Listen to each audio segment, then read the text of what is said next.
while we are still here in this world, in our journey.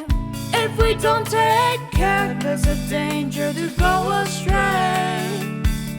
May we never forget our true home and destination, the holy city promised to his nation. The different organizations in CFO have a mission. How should you travel in this world? You might travel along the wrong path. Do not change your way, here is where you'll stay. With true fellowship and all of our activities we have, be happy and glad, with holiness you stand. With all fervor we stand in unity. The CFO and the INC,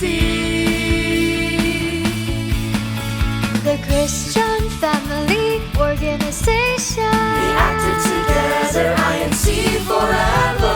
The Christian Family Organization, the active together INC forever. CFO, CFO, CFO, CFO, CFO, CFO, CFO, CFO. With true fellowship and all of our activities we have, be happy and glad, with holiness you stand. With all fervor we stand in unity. The CFO and the INC, The Christian Family Organization, the active together INC forever. The Christian Family Organization, the active together INC forever. CFO, CFO, CFO, CFO, CFO, CFO, CFO, CFO, CFO.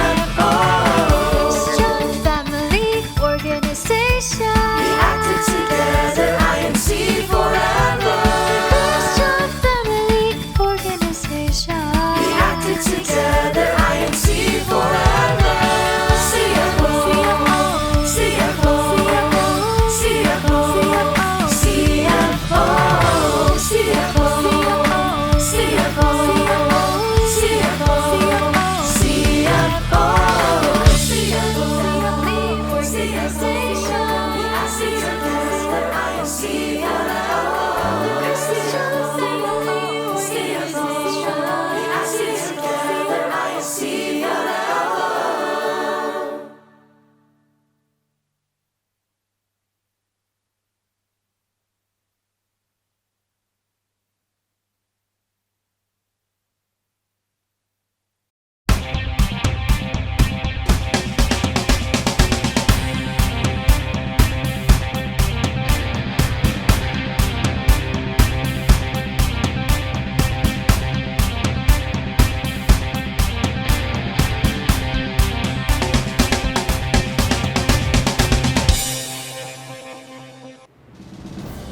Join us again for the last episode this week of CFO News, this Friday, the 18th of December. I'm Sister Ella Ronquillo, and we have Brother Haji Rieta from our satellite studio in United Arab Emirates. Thank you, Sister Ella. Modern and productive activities help the Christian family organizations adjust to the new normal. Let's find out what they are in today's episode.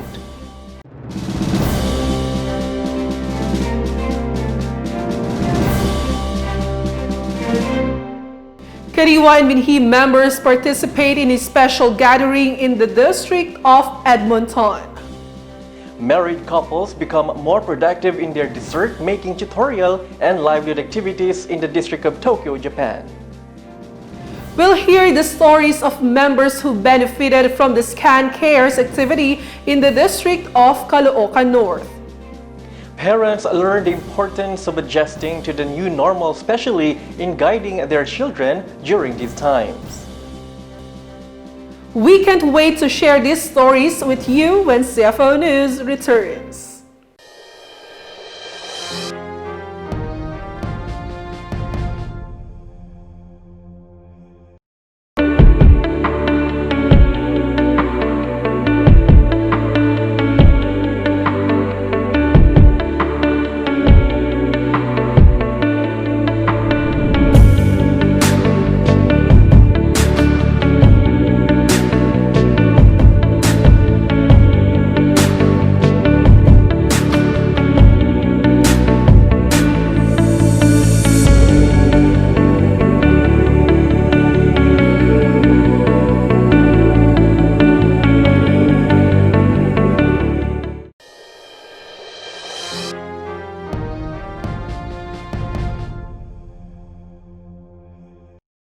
Welcome back. Here's Brother Haji Rieta for CFO News Abroad.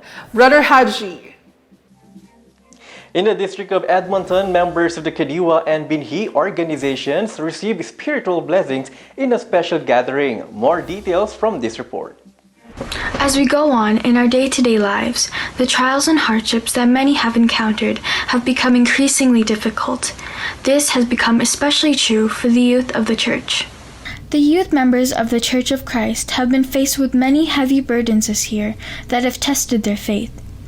In response to this, an online special gathering was held in the District of Edmonton, Canada for the KADIWA, non-married members over the age of 18, and the following day, a special gathering for the BINHI members, baptized youth members from ages 12 to 17.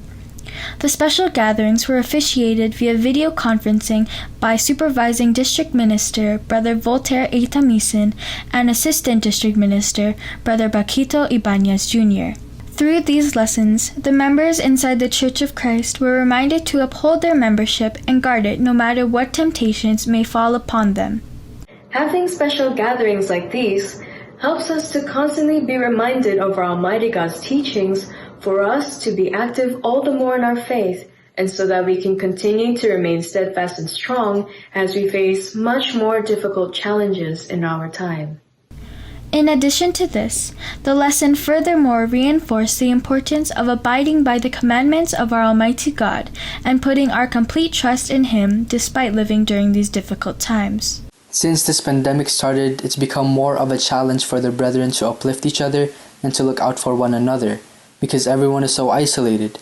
That's why this special gathering for the BINHI members was very significant, because it was the chance for them to be reminded of the basics and the teachings inside the church. The District of Edmonton continues to extend their heartfelt thanks to the church administration and the entire CFO organization for continuing to care for all of the needs of the brethren around the world. We would also like to thank Brother Eduardo V. Manalo for approving this activity and for the continuous sacrifices that you make for the church. We love you po. To our dearest Brother Eduardo V. Manalo, we would like to thank you for allowing us to hold this special gathering, and we thank you for always continuing to love and guide the many young KADIWAs to all the more become more strong in our faith and in our love for the church. Maraming salamat po. From Edmonton, Alberta, Canada, I'm Sister Arlene Bandong, reporting for Iglesia ni Cristo News Network. BINHI members show their respect and reverence to the Almighty God through a proper worship service attire virtual activity in the District of Orange County, California. Here's Brother Ray Geminiano for the second part of the report. Some say that what you wear is a reflection of yourself and how you regard your surroundings. For instance, one dresses professionally for a job interview if he or she wants to make a good impression. For members of the Church of Christ, brethren appropriately dress formal for every worship service, even though they are worshiping in their homes. So, in the District of Orange County, California, the youth and the local of Long Beach held a virtual activity that reminded the brethren the importance of wearing appropriate attire for worship service. And what we'll be discussing today. Our activity was actually the BINHI proper worship service attire. The activity's purpose was to not only showcase our different outfits on what we wear to worship service, but also to be able to show the importance of why it is important to wear formal attire to our worship services. You know, despite being quarantined and having our worship services virtually, we should always remember who we're worshiping, and it's our Almighty God. You know, we don't want Him to look at us having a lack of motivation or a lack of action in how to properly serve Him. We want to be able to look presentable unto Him because, you know, of all the things that He's done. You know, we may have gone through so many trials and persecutions throughout this whole year. We should always remember that we should always thank Him, and we should always, you know, show our respect for Him.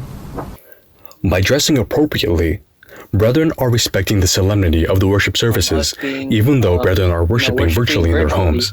Obeying this commandment of God will further praise and give honor to Him. You know, it's to our Almighty God. From Long Beach, California, I'm Brother Ray Jimenez II for Iglesia ni Cristo News Network. Buklod members learn to make various desserts as well as different means of livelihood in the District of Tokyo, Japan. Brother Hyacinth Aguinaldo tells us more.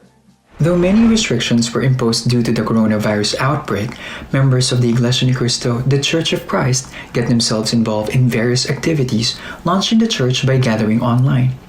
In the local congregations of Shinagawa, Hokkaido, Iwate, in the Ecclesiastical District of Tokyo, Japan, book club members enjoyed watching INC TV program Trabaho Ko To. The book club organization in the church is an organization for the married members in the Church of Christ. By going online, book club members were able to interact with their fellow brethren as they watched the program featuring dishwashing liquid and fabric conditioner making. They also witnessed how to make water bonsai, which is new to many of the brethren. They were surprised when they found out how easy they can make it. Preparing its setup caught the interest of the Buklod members that they wanted to try it for themselves. The Buklod members not only found a new avenue where they can connect with their fellow brethren, but it gave them knowledge and ideas that can help them in having additional source of livelihood. This was followed by another fun-filled activity. The book club members enjoyed watching the seminar on puto, coffee jelly, and ice cream making. Sister Gemra Agas and Sister Gladys Abuque shared their knowledge in making desserts. Many got interested in learning how to make those delicious desserts, especially these days when most of their time is spent at home. With all of the worries and concerns brought by the pandemic, members of the church found joy and inspiration as they participated in the activities initiated by the Christian family organizations in the church. Truly indeed, brethren were thankful to the church administration for advocating such kinds of activities that made brethren fervent in their faith and in their membership in the Church of Christ. From Tokyo, Japan, I'm Brother Hyacinth Aguinaldo for the Iglesia ni Cristo News Network. Well, that does it for us on CFO News Abroad. Back to you, Sister Ella. Thank you so much, Brother Haji.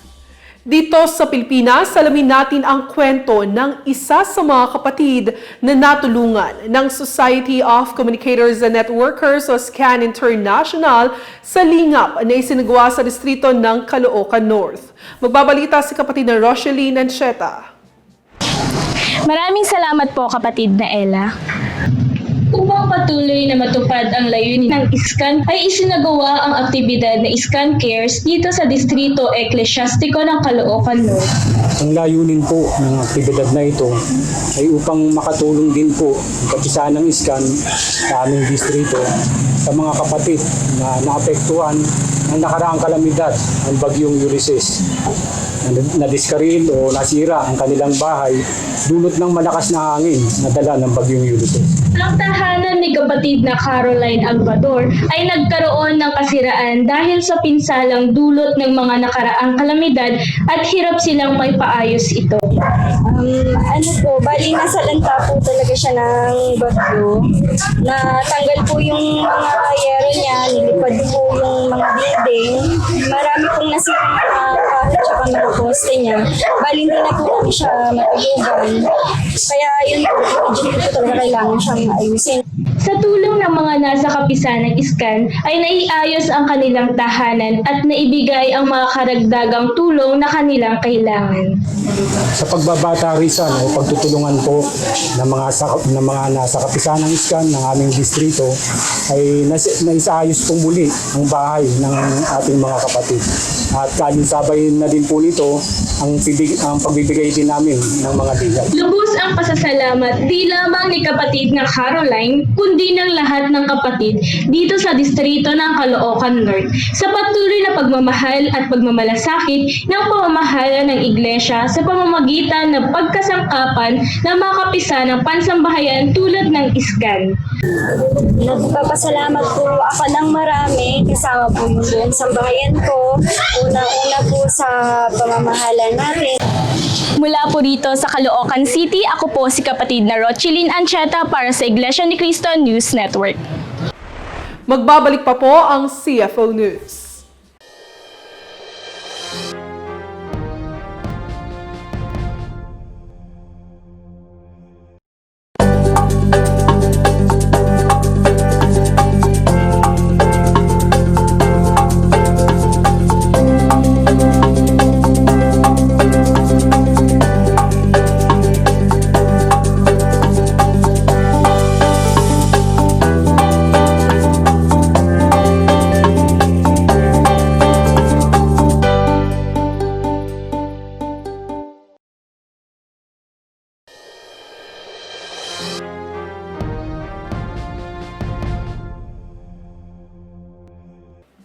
Nagbabalik po ang CFO News. Naglunsad ng aktibidad para sa kapisanong buklod na Parenting Matters para mas matutuhan pa ang maayos na paggabay sa kanilang mga anak. Ito ang tinuro sa kanila sa distrito ng Bogo City, Cebu. May report si kapatid na Quindel Boktok. Salamat po kapatid na Ella. Hangarin ng bawat isang magulang ang mapalaki ng maayos ang kanilang mga anak, magabayan ng wasto at mabigyan ng magandang kinabukasan. Ngunit ang pagpapalaki at paggabay sa mga kabataan sa kasalukuyan ay itinuturing na ngayon na isang malaking hamon na hinaharap ng mga magulang. Dahil ayon sa pagsusuri, mas dumarami na ngayon ang mga factors na nakakaapekto sa kanilang paglaki. Kabilang rito ay ang pressure sa kanilang pag-aaral, social media, peer pressure at iba pa. Ang pamamahala sa iglesia sa pamamagitan ng mga kapisanang pansambahayan ay hindi tumitigil sa paglunsad ng iba't ibang aktibidad para sa kapisanan ng mga kaanib, kabilang narito ang mga kabataang Iglesia ni Cristo. Katunayan, inilunsad sa Distrito Eklesyastiko ng Bogo, City, Cebu ang aktibidad na Parenting Matters. Inilunsad ng kapisanang pansambahayan ang ganitong mga aktibidad upang mabigyan ng atensyon ang tamang paggabay at pagpapalaki sa mga anak. Sa ganitong mga aktibidad, tinuturuan ang mga anak ng responsibilidad sa tahanan tulad ng mga simpleng gawaing bahay. Bilang isang magulang, ako ay lubos na nagagalak at nagpapasalamat sa ating Panginoong Diyos sa paglagay ng pamamahala na mangunguna at mag-iingat sa lahat ng mga kapatid sa iglesia. Kapatid na Eduardo V. Manalo, maraming salamat po sa pagmamahal niyo sa amin, lalong-lalo na po sa kinabukasan ng mga kabataan. Salamat po sa patuloy na paggabay sa amin na mga magulang upang maingatan at maalagaan naming mabuti ang aming sambahayan, higit sa lahat ang espiritual na kapakanan ng bawat isa. Mula po dito sa Bogo, City, Cebu, ako po si kapatid na Quindel Boktok para sa Iglesia ni Cristo News Network. Meanwhile, BINHI members learn more about the activities of other districts through a CFO News quiz be held in the district of Ilocos Sur. Here's Sister ZINA ALCANTARA for the report. BINHI members in the ecclesiastical district of Ilocos Sur actively participated in a BINHI CFO News quiz spearheaded by the district. The said activity was conducted online via WebEx where BINHI members were gathered virtually. They were divided into 10 groups, wherein each local congregation had its own representative, and each group had its bracketing system. Sister Jobeth Kabatu from the local congregation of Narvacan was declared as the winner. Questions were taken from news features being broadcasted daily by CFO News.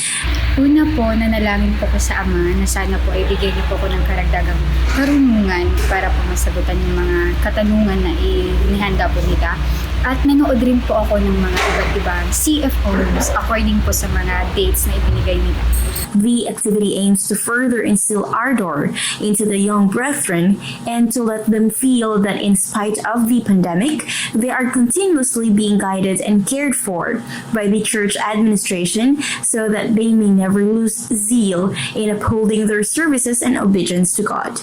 The said activity was overseen by Brother Henry Robles, the district CFO overseer, and Brother Manuel N. Santos, the district supervising minister. Sa pamamagitan po ng mga makabagong teknolohiya, ang aming distrito ay nakapagsagawa ng aktibidad para sa ikasisigla ng mga binhi sa aming distrito. Pinangunahan ito ng mga may tungkulin sa kapisanang binhi sa aming distrito at pinaghandaan namin ito sa pamamagitan ng pagpapanata. Nagpapasalamat po kami sa pamamahala sapagkat pinahintulutan po nila kami magsagawa ng mga ganitong uri ng aktibidad na totoo pong nakapagbibigay ng kasiglahan sa mga binhi po dito sa distrito ng Ilocos Sur. Nasa gitna po ng lumalaganap na pandemya sa buong mundo, hindi po ito naging hadlang, bagkus mas lalo po kami naging aktibo at mas napalapit sa isa't isa. Nangangako po kami na sa lahat po ng aktibidad na ilulunsad ng pamamahala, kami po ay susuporta, tatangkilik at makikipagkaisa sa mga ito. From Ilocos Sur, I am Sister ZINA ALCANTARA for the Iglesia ni Cristo News Network. Nilahukan ng mga nasa pagsamba ng kabataan o PNK ang tagisan ng talino na isinagawa sa distrito ng Sarangani. Ang kabuang detalye mula kay kapatid na Ruby G. Monton. Ang tungkulin sa loob ng Iglesia ni Cristo ang itinuturing na pinakadakilang propesyon na natamo na mula sa Diyos ng kapatid na Ferdinand Paulo. Ang pinaka damdamin ko po kasi bilang isang may tungkulin. Ang tungkulin po na tinanggap ko sa ating Panginoong Diyos, ito ay isang dakilang propesyon na bigay po ng ating Panginoong Diyos. Kaya higit man sa lahat, isinaalang-alang ko yung aking mga pagtupad, kaya napakahalaga po na matupad ko ng lubos yung aking mga tungkulin. Kaya naman, patuloy niyang pinagpapauna ang kanyang pagtupad ng tungkulin sa loob ng iglesia. Bilang isang teacher, at the same time, assistant school head ng aming school, napakalaking responsibilidad po talaga na yung akin pong hawak sa aming paaralan. Ngunit sa pamagitan po ng time management, tinatawag, nababalanse ko po yung aking mga pagtupad ng aking mga tungkulin. Bilang isang may tungkulin, isa ang kapatid na Ferdinand sa masiglang nakipagkaisa at nanguna sa isinagawang tagisan ng talino ng mga nasa pagsamba ng kabataan dito sa distrito eklesyastiko ng Sarangani. Ang damdamin ko po ay nagagalak na po. Nasisiyahan ako sa tuwing napapangunahan ko po ang pagsamba ng kabataan, lalo na ukol sa kasiglahan, ukol sa mga aktibidad pangkasiglahan. Napakahalaga po nito para po sa akin. Sa tulong at gabay ng kanilang mga magulang, ang nasabing aktibidad ay nilahukan ng mga nasa pagsamba ng kabataan sa kani-kanilang mga tahanan via online. Bilang magulang po na patuloy na gumagabay sa kanila, maraming salamat po sa pagkakataon na katulad nito sa paglulunsad ng ganitong aktibidad ng pamamahala na nagbibigay kasiglahan sa mga kabataang Iglesia ni Cristo. Mula po dito sa Sarangani, ako po si kapatid na Ruby Jean Monton para sa Iglesia ni Cristo News Network. Ibinahagi ng isang kapatid na deaf ang kaniyang kaalaman sa basic sign language sa isinagawang welcome kapatid ko sa distrito ng Capas, Tarlac. Narito ang report ni kapatid na Gigi Dancel. Salamat po kapatid na Ella. Isang bagong kaanib sa loob ng Iglesia ni Cristo si kapatid na Abigail Sinamban na nasa kalagayang deaf. Gayunpaman, kitang-kita ang kanyang kasiglahan sa pakikipagkaisa sa isinagawang aktibidad sa distrito ng Capas, Tarlac na welcome kapatid ko. Para sa akin, itong sinalihan naming aktibidad ngayon dahil sa aking pananampalataya, kahit ako ay deaf, ay naramdaman ko ang pagmamalasakit ng namamahala sa akin. Sa nasabing aktibidad sa pangunguna ng mga nasa Christian Society for the Deaf, CSD, pinakita ni kapatid na Abigail ang kanyang pagmamalasakit sa kapwa niya deaf sapagkat kanyang ibinahagi ang kanyang nalalaman sa basic sign language. Akin pong ipinagmamalasakit ang mga kapatid na deaf sapagkat gusto ko na sila man po ay makaintindi rin ng sign language upang kaming lahat ay makapag-usap at makapag-intindihan. Ito po ay nagbunga ng kasiglahan sa amin pong pananampalataya at sa akin pong patuloy na pakikipagkaisa sa mga gawain, aktibidad ng iglesia. At sa Panginoong Diyos ay nakapagpapatuloy po sa paglilingkod sa Kanya. Hindi po malilimot ng distrito ng Capas, Tarlac na magpasalamat po sa ating tagapamahalang pangkalahatan sa kanilang pagpapahintulot na isagawa ang mga ganitong aktibidad. No, totoong sinasampalatayanan po natin na nagpapatatag ng pananampalataya ng mga kapatid, lalo na ng mga nasa uring deaf na natawag po sa loob ng iglesia. Tunay ngang hindi nagtatangi ang Panginoong Diyos sa mga taong nais maglingkod sa Kanya sapagkat lahat ay may karapatang mapabilang sa tunay na bayan ng Diyos at paglilingkod sa Kanya. Mula po rito sa distrito ng Capas, Tarlac, ako po si kapatid na Gigi Dancel para sa Iglesia ni Cristo News Network. Ipinagmalasakit ng CSD ang kalagayan ng mga kapatid na deaf sa distrito ng Pampanga East sa isinagawang CSD Cares. Magbabalita si kapatid na Tricia Cervantes. Sa patuloy na paglaganap ng pandemya, maraming mga tao ang lubos na naaapektuhan at kasama rin dito ang mga kapatid natin na deaf. Kaya naman upang malaman ang kanilang kalagayan, isinagawa sa Distrito Eklesyastiko ng Pampanga East ang Christian Society for the Deaf CSD Cares.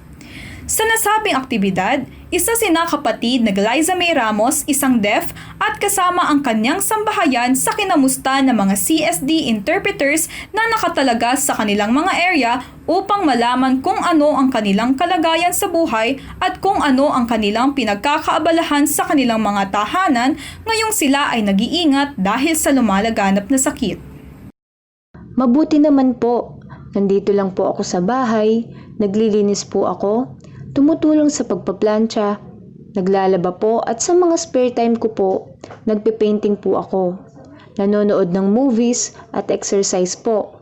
Sumasayaw po kami at nagbabasa din po ako ng stories online. At nagvi-video chat po kami ng mga deaf friends ko po. At tumutulong po ako sa aming pamilya sa pagluluto at marami pang ibang mga gawain. Sa huling bahagi ng aktibidad ay binigyan ang mga kapatid nating deaf ng mga goodwill bags at ipinaalala din sa kanila ang kahalagahan ng pagtitiwala sa magagawa ng Panginoong Diyos at ng paglilingkod sa Kanya.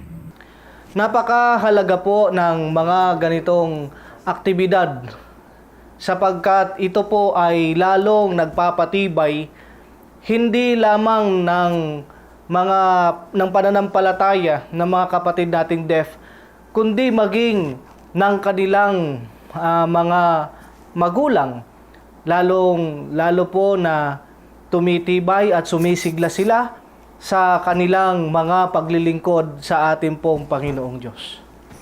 Nagpapasalamat ang mga kapatid sa pamamahala ng Iglesia ni Cristo dahil sa mga aktibidad na kanilang inilulunsad ay hindi nakakalimutan ang mga kapatid natin na deaf. Ako po ay masaya sapagkat lagi po silang nag-iingat sa amin. Lagi na po kaming naaalala at lagi po nila kaming kinakalinga. Mahal na mahal po namin kayo, kapatid na Eduardo V. Manalo. Ramdam na ramdam po namin na hindi po iba ang aming pong anak kahit po na nasa kalagayan pong deaf sa mga aktibidad na inululunsad ng ating pong namamahala. Mula po rito sa City of San Fernando, Pampanga, ako po si kapatid na Tricia Cervantes para sa Iglesia ni Cristo News Network.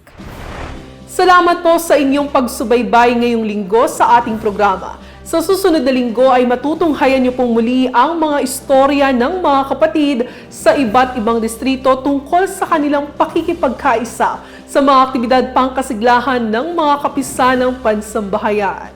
We're already halfway through this month, but the unity of the brethren never falters. Instead, they become more faithful when it comes to putting all their trust in the will of our Almighty God. Join us again next week, this time on INC TV. Gayon din sa ating official YouTube channel and INC Radio DZM 954. Of course, as always, feel free to like, comment, and share this episode on your timeline. Stay tuned for INC News Live tonight at 6 p.m. here on INC TV. I'm Brother Haji Rieta. And I'm Sister El Ronquillo. And this is CFO News.